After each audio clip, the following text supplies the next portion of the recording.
नमस्कार दोस्तों, आज हम विष्णु पुराण के मुख्य सार पर आधारित एक अद्भुत और दिव्य कथा लेकर आए हैं और आपका स्वागत है हमारे वेद कहानी स्टूडियो में, जहां हम ब्रह्मांड, धर्म और पुराणों की अनसुनी कहानियों को सरल शब्दों में आपके सामने लाते हैं। कहा जाता है कि विष्णु पुराण केवल एक ग्रंथ नहीं, बल्कि संपूर्ण जगत का चलित चित्र है, जिसमें सृष्टि की उत्पत्ति से लेकर उसके पालन और अंत में होने वाले संहार तक हर रहस्य छुपा है। इसी पुराण में बताया गया है कि भगवान विष्णु ही वो आदि शक्ति है, जिनके संकल्प से ये ब्रह्मांड चलता है और जिनकी इच्छा के बिना एक पत्ता भी नहीं हिल सकता। जब ब्रह्मांड का प्रारंभ हुआ, तब न प्रकाश था, न ध्वनि, न दिशा, न समय, केवल अनंत जल था। और उसी जल पर अनंत नील वर्ण में प्रकट हुए भगवान नारायण, जिनकी नाभि से कमल प्रकट हुआ और उस कमल पर सृष्टिकर्ता ब्रह्मा विराजमान हुए। यही पहला संकेत था कि सृष्टि अब आकार ले रही है और भगवान विष्णु ही इस सृष्टि के आधार, पालक और रक्षक बनकर युगों तक इसकी रक्षा करेंगे। ब्रह्मा ने उस कमल पर बैठकर ध्यान लगाया और भगवान विष्णु की आज्ञा से इस संसार की रचना आरंभ की। पहाड़, नदियां, अग्नि, आकाश, वायु, आरण्य, वनस्पतियां, जीव जंतु और अंत में मानव, जिसे बुद्धि और विवेक का विशेष वरदान दिया गया।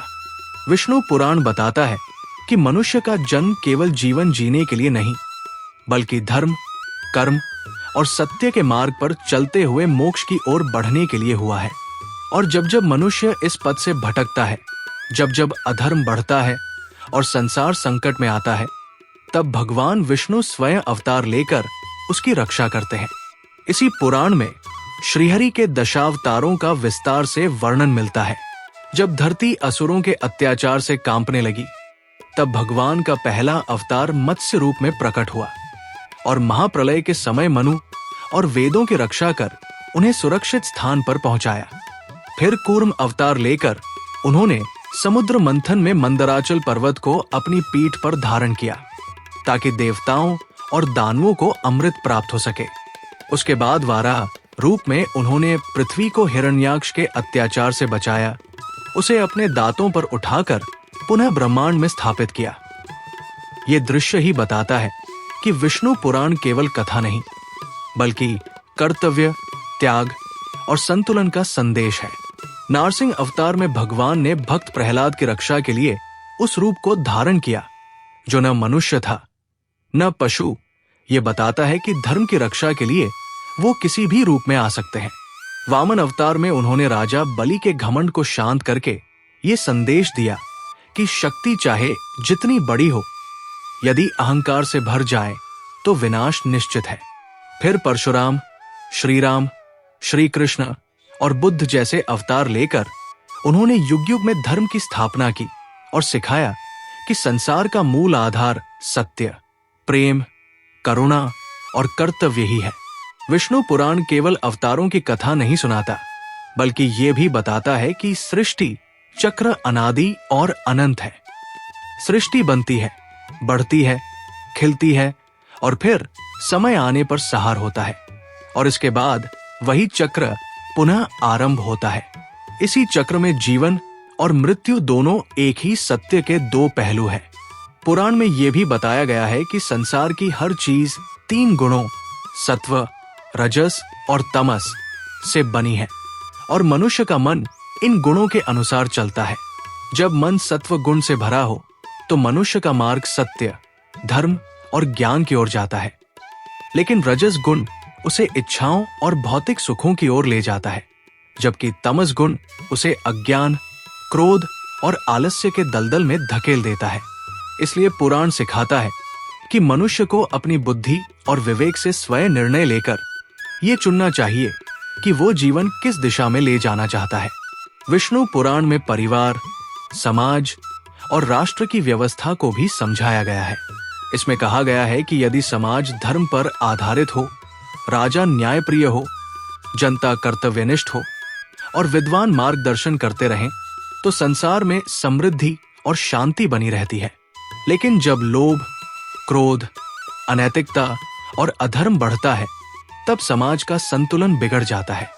पुराण में यह भी वर्णन मिलता है कि धरती माँ, जिसे भूदेवी कहा गया है, स्वयं भगवान विष्णु की शक्ति का रूप है और जब भी धरती पर भार बढ़ता है वो भगवान से प्रार्थना करती है कि उन्हें इस बोझ से मुक्त करें। इसी कारण भगवान विष्णु समय समय पर अवतार लेते हैं, कभी योद्धा बनकर, कभी बालक बनकर, कभी गुरु बनकर और कभी सरल मानव रूप में। पुराण में कश्यप ऋषि, दक्ष प्रजापति, दिति, अदिति, मनु, इल, पुरूरवा, आयु, नहुष, ययाति और विभिन्न कुलों की कथाएं भी आती हैं, जो सिखाती है कि वंश, सत्ता और शक्तियां हमेशा स्थायी नहीं होती, लेकिन धर्म और सदाचार हमेशा मनुष्य को ऊंचा उठाते हैं। इसी में बताया गया है कि कर्म ही मनुष्य का सच्चा धन है, जैसा कर्म वैसा फल, और ये नियम स्वयं भगवान भी नहीं बदलते। यही कारण है कि विष्णु पुराण जीवन को संतुलित करने का सबसे सरल और गहरा मार्ग दिखाता है। भक्ति, सत्य, सेवा, करुणा और आत्मचिंतन। इसमें यह भी कहा गया है कि ईश्वर केवल मंदिरों में नहीं बल्कि हर जीव में निवास करते हैं, और सच्ची भक्ति वही है जिसमें मनुष्य अपने भीतर बसे अहंकार का त्याग करके विनम्रता और दया को अपनाए। विष्णु पुराण हमें यह भी बताता है कि आने वाले कल में क्या होने वाला है। कलयुग का स्वभाव, इसके प्रभाव, मनुष्य की आदतें, समाज का बदलाव और अंत में जब अधर्म चरम पर पहुंच जाएगा तब भगवान कल्कि का अवतार लेकर पुनः धर्म की स्थापना करेंगे। ये भविष्यवाणी केवल भय दिखाने के लिए नहीं बल्कि सचेत करने के लिए है कि मनुष्य अभी भी चाहे तो अपने भीतर के दोषों को समाप्त कर सत्य के मार्ग पर लौट सकता है। और दोस्तों, यही है विष्णु पुराण का सार, सृष्टि का रहस्य, भगवान के अवतारों का उद्देश्य, मनुष्य का धर्म, समाज का संतुलन और जीवन का वास्तविक सत्य। ये हमें याद दिलाता है कि हम सब भगवान की बनाई हुई इस अद्भुत लीला का हिस्सा है और हमारा हर कर्म इस ब्रह्मांड में तरंग की तरह फैलता है।